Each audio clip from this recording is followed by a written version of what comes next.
कैसे हो फ्रेंड्स। कक्षा 10 हिंदी माध्यम सामाजिक विज्ञान पाठ 13 उत्पादन उद्योग। आगे हमने बहुत सारी चीज़ें देखी है, जैसे सूती कपड़ा उद्योग, पटसन कपड़े का उद्योग, रेशमी कपड़े का उद्योग। अब आ रहा है, यहाँ पे आप भारत का नक्शा देख रहे हो जिसमें कपड़ा उद्योग अलग अलग दिखाई दे रहा है। जैसे आप देख सकते हो कि यहाँ सूती कपड़ा उद्योग है, उसमें काले रंग का एक बिंदु है। ऊनी कपड़ा है, वो त्रिभुज आकार का एक चिन्ह है। रेशमी कपड़ा है तो वो चतुर्भुज आकार का एक चिन्ह है। परीक्षा में अलग अलग रंग नहीं डालने हैं, पर अलग अलग साइन आप बॉल पेन से इसी प्रकार से नक्शे में बना सकते हो।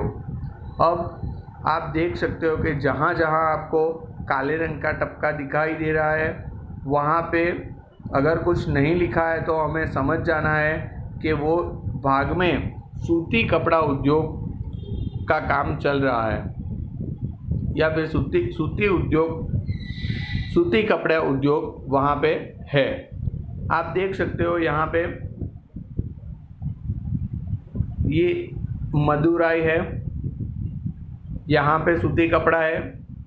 कोयम्बतूर में है, चेन्नई देख सकते हो, यहाँ वर्धा, जलगांव माने महाराष्ट्र, औरंगाबाद भी महाराष्ट्र, मुंबई और पुणे भी महाराष्ट्र। फिर बात आ रही है गुजरात में, हमारा सूरत तो आना ही चाहिए। फिर है वडोदरा और अहमदाबाद, राजकोट और पोरबंदर। फिर इस तरफ आता है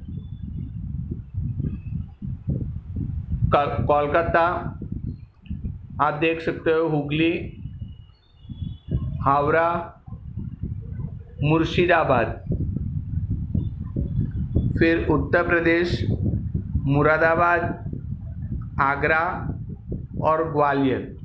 ये जो सारे एरिया है वो हमें दिखाई देता है कि वो सूती कपड़ा उद्योग है। अब ऊनी कपड़ा उद्योग की बात करेंगे तो वो भी आप देख सकते हैं, यहाँ पे बेंगलुरु है। अब देख सकते हो कि बेंगलुरु में सूती कपड़ा उद्योग भी ऊनी कपड़ा उद्योग भी है और रेशमी कपड़ा उद्योग भी है, तो दोनों दर्शा सकते हो। फिर आप देख सकते हो यहाँ पे मुंबई में भी ऊनी कपड़ा है, अहमदाबाद में है, पोरबंदर में है, बीकानेर और जयपुर राजस्थान में है, मिर्ज़ापुर उत्तर प्रदेश में, आगरा और शाहजहाँपुर। फिर पानीपत, गोरेगांव, अमृतसर और लुधियाना, ये सारी जगह पे ऊनी कपड़ा उद्योग है। अब देखते हैं रेशमी कापड़ उद्योग। मैसूर, बेंगलुरु, कोलार, बांकुरा, हावड़ा, मिर्ज़ापुर, वाराणसी और श्रीनगर और बारामुल्ला, ये सारी जगह पे रेशमी कापड़ उद्योग चल रहा है। एग्ज़ाम में आपको नक्शा आएगा तो नक्शे में इसी प्रकार से आपको दर्शाना है। अब देखते हैं ऊनी कापड़। भारत में कुटीर उद्योग के स्वरूप में ऊनी कपड़े का इतिहास बहुत पुराना है। सबसे अधिक ऊनी कपड़े की मिलें पंजाब में आई है। परीक्षा में ये सवाल बार बार आ सकता है कि ऊनी कपड़ा सबसे अधिक कहाँ पे मिलता है, तो पंजाब में मिलता है।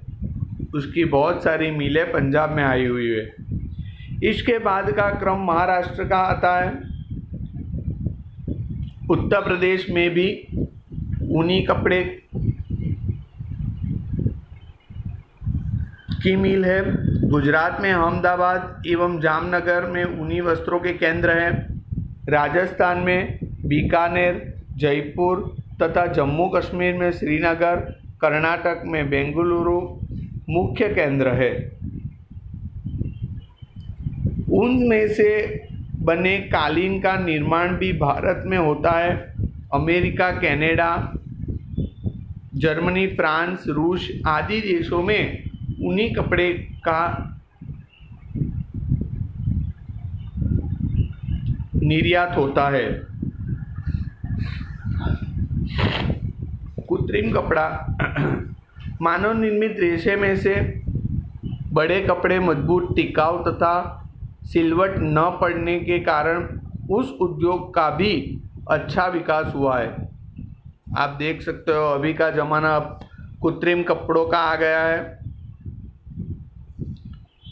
जैसे पहले तो सब लोग कॉटन का कपड़ा पहनते थे, पर कॉटन के कपड़े में बार बार इस्त्री करनी पड़ती है। कृत्रिम कापड़ माने कृत्रिम रेशे में से, मानव निर्मित रेशे में से बनाए गए कृत्रिम कपड़े, उसमें अब इस्त्री करने की ज़रूरत नहीं होती है और सिलवट न पड़ने के कारण उस उद्योग का भी अच्छा विकास हुआ है। कपास के रेशे के साथ कृत्रिम रेशा मिलाकर मिश्रण पड़ा बनाया जाता है। केरल, महाराष्ट्र, गुजरात, उत्तर प्रदेश, पश्चिम बंगाल, तमिलनाडु आदि इस उद्योग के मुख्य राज्य हैं। सूरत, वडोदरा, कानपुर, मुंबई, अहमदाबाद, कोलकाता, चेन्नई, मोदीनगर आदि शहर भी उल्लेखनीय केंद्र है।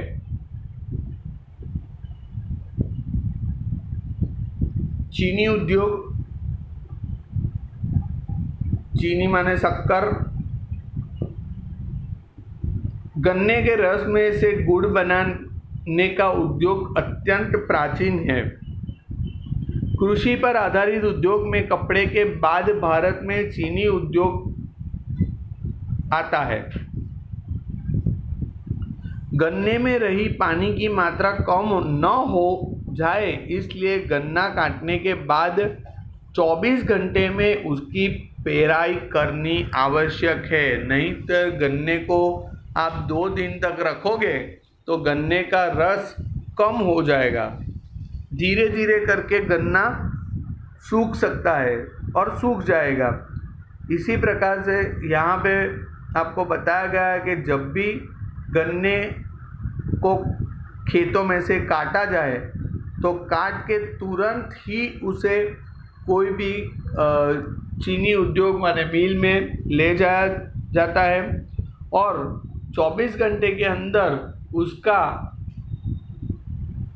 गन्ने में से जो भी गुड़ या शक्कर बनाने का कार्य है वो शुरू कर देते हैं।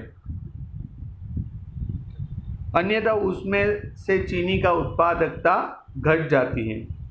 इससे चीनी का तथा खांडसरी के कारखाने उसके उत्पादक क्षेत्र के पास के स्थानों पर ही स्थापित किए जाते हैं।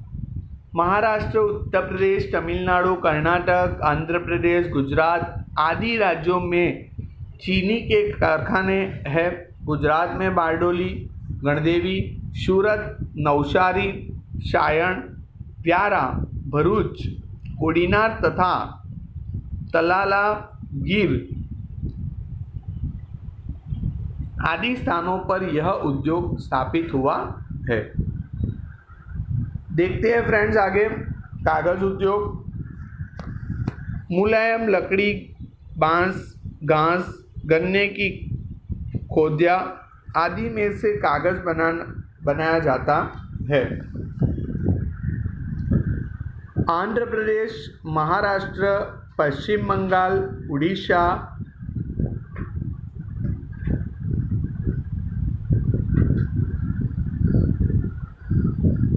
कर्नाटक, गुजरात, मध्य प्रदेश यह उद्योग विकसित हुआ है।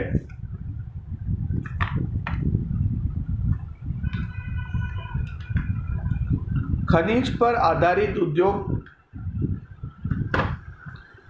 बिन उद्योग के लिए कच्चे माल के रूप में खनिज का उपयोग होता है, उसे खनिज आधारित उद्योग कहते हैं। लोहा एवं फौलाद उद्योग, एल्यूमिनियम, तांबा, रसायन उद्योग, खाद उद्योग, सीमेंट उद्योग,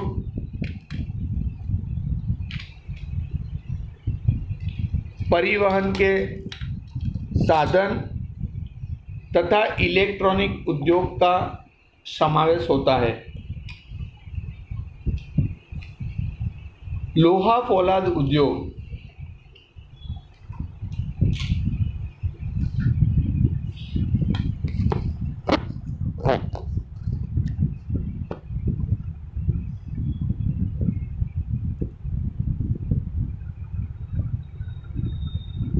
लोहा एवं फौलाद उद्योग आधुनिक औद्योगिक एवं आर्थिक विकास की धुरी समान है। इसके उत्पादनों से ही उद्योग के यंत्र एवं अन्य ढांचे का निर्माण होता है। उस उद्योगों को चाबी रूप उद्योग माना जाता है। भारत में लोहा बनाने की प्रक्रिया अत्यंत प्राचीन है। दमास्कस में तलवार बनाने के लिए लोहे की आयात भारत में से की जाती है। भारत में आधुनिक रूप से लोहा बनाने का प्रथम कारखाना तमिलनाडु के पोर्टोनोवा में स्थापित किया गया, परंतु कुछ कारणों से वह बंद हो गया। पश्चिम बंगाल में कुल्टी में कच्चे लोहे का सफल उत्पादन हुआ। 1960 में झारखंड राज्य में जमशेदपुर में कारखाने की स्थापना से लोहा फौलाद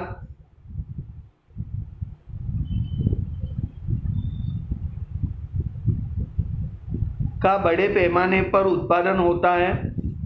पश्चिम बंगाल में आई हुई बर्नपुर तथा कर्नाटक में भद्रावती में कारखाना स्थापित किया गया है।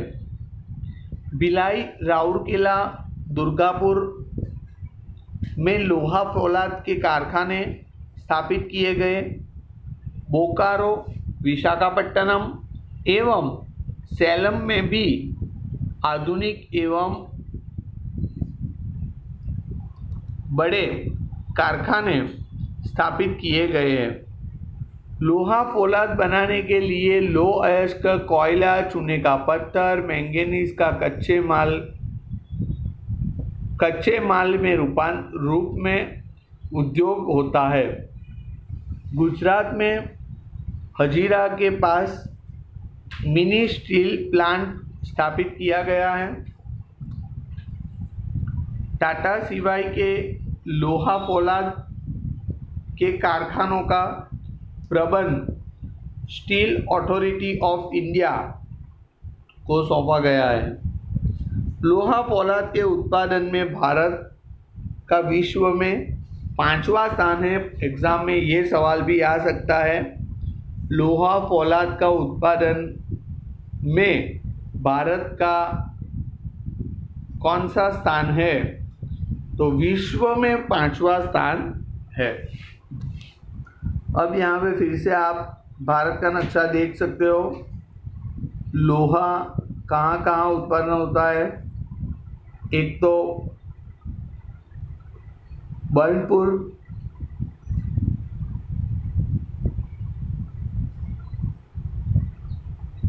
बोकारो, दुर्गापुर, जमशेदपुर, राउरकेला, भिलाई, विशाखापट्टनम,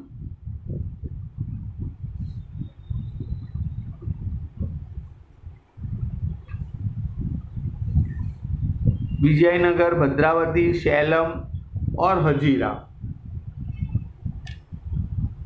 आगे देखते हैं।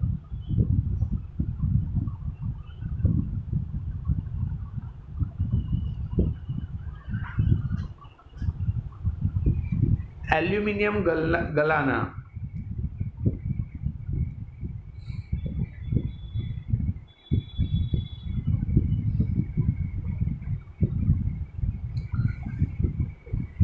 लोहा फौलाद के बाद दूसरा महत्वपूर्ण उद्योग एल्यूमिनियम गलाने का है।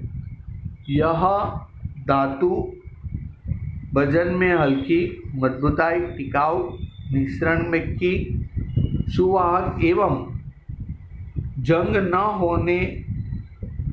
न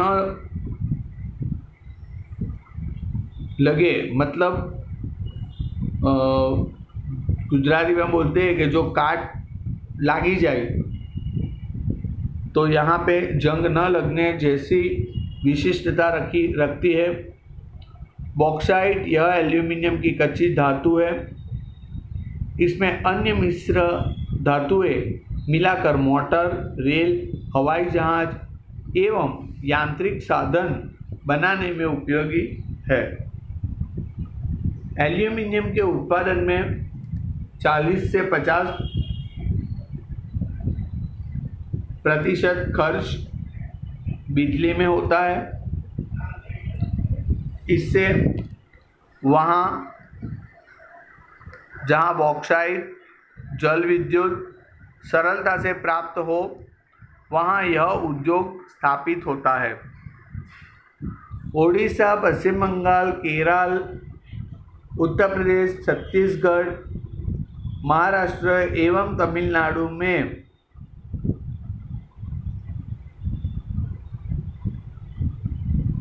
एल्यूमिनियम का उत्पादन करने वाले कारखाने स्थापित किए गए हैं।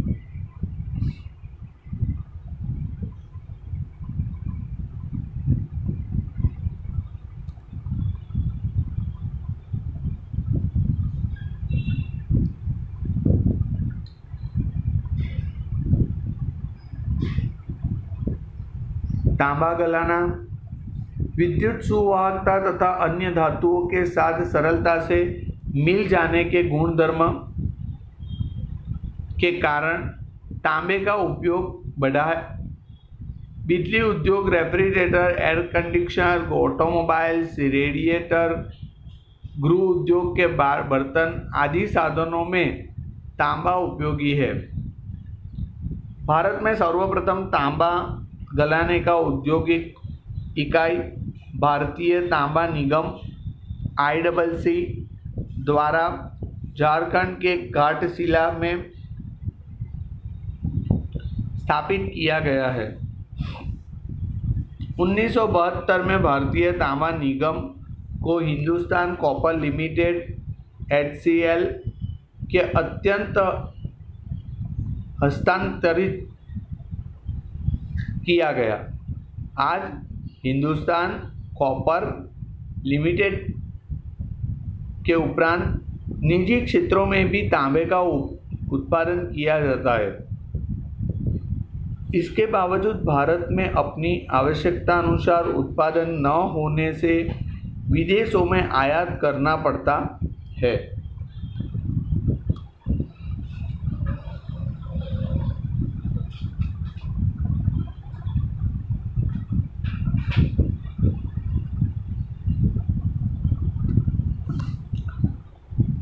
फ्रेंड्स, आज के लिए इतना।